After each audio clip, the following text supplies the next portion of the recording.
납북 귀환 어부.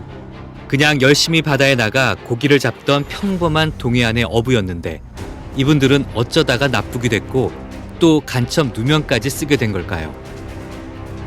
북한이 좋아서 스스로 찾아간 사람들이 아니라 북한 군인들이 경비정을 타고 나타나 총뿌리를 겨눠 강제로 끌려간 사람들인데 납치 범죄의 피해자인 납북 어부들에 대해 왜 당시 우리 정부는 간첩이라는 굴레를 씌웠던 걸까요? 지금까지도 낙인과 감시로 남은 간첩이라는 굴레. 대체 이유가 뭘까요? 그때 당시 오징어 빨리 좀 잡았지요. 그래서 이제 귀향하자고 그래가지고 귀향하는 도중에 저희가 이제 육안으로 봤을 때 귀향하면서 이렇게 육지를 봤습니다. 봤는데 등대가 3개를 봤어요. 그러면 그때 당시 선장님께서는 속초, 거진, 주문진 등대 이렇게 말씀을 하시더라고요.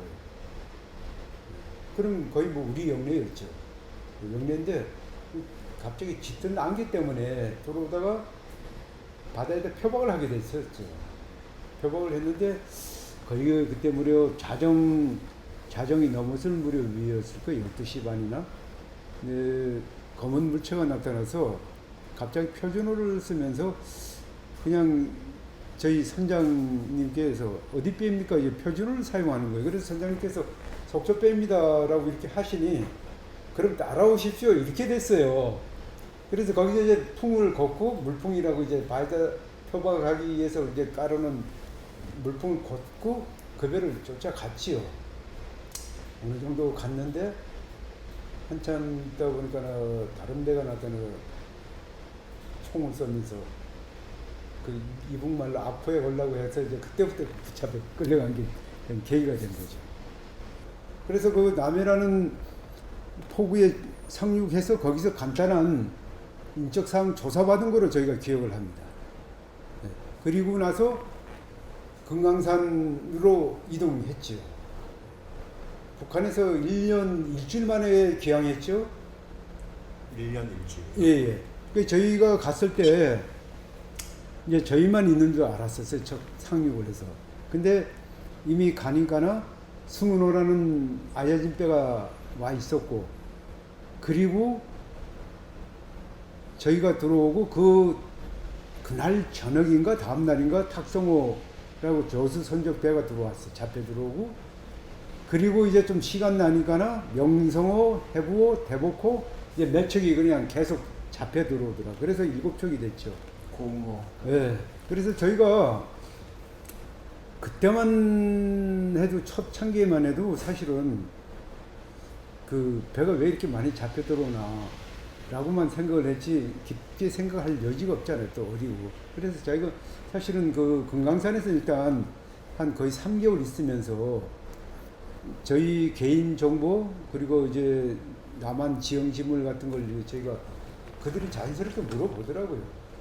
그리고 거기 있으면서 주 일과가 아침 저희가 알기로는 아침 먹고 8시인가 9시부터 김일성 주체사상 교육받고 또 사회주의 교육받고 칼막스 교육받고 그리고 오후 2시인가 점심 먹고 1시부터 3시까지인가 받고 그 다음부터는 자유시간이었죠.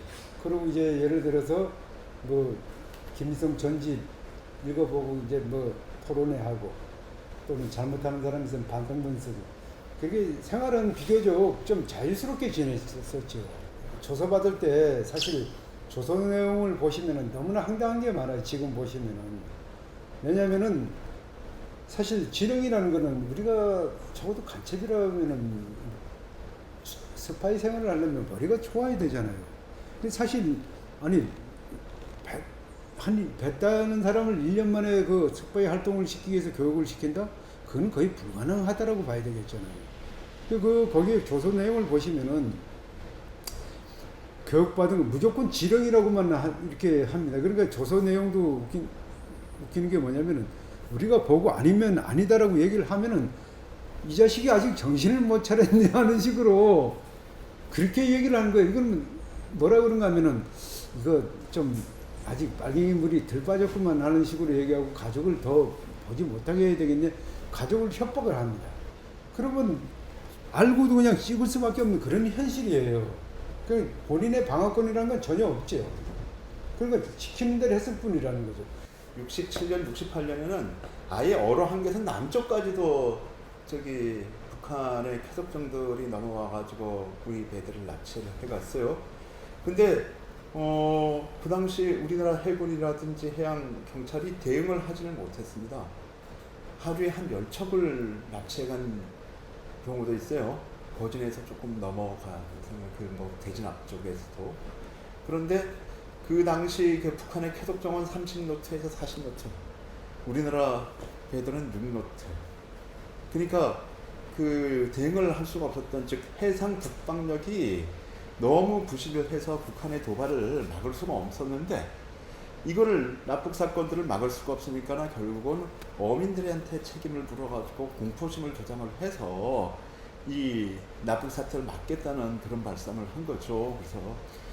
그래서 해양 경찰대장은 간첩이라고, 그러니까 우리 그 어로 한계선을 넘는 행위 자체는 북한에 납북될 거를 미리 알았음에도 불구하고 얼선을 한 거니까 북한에 동조하는 간첩이다, 이런 표현까지 썼고, 이게 돌아온 어부들에 대해서도 똑같이,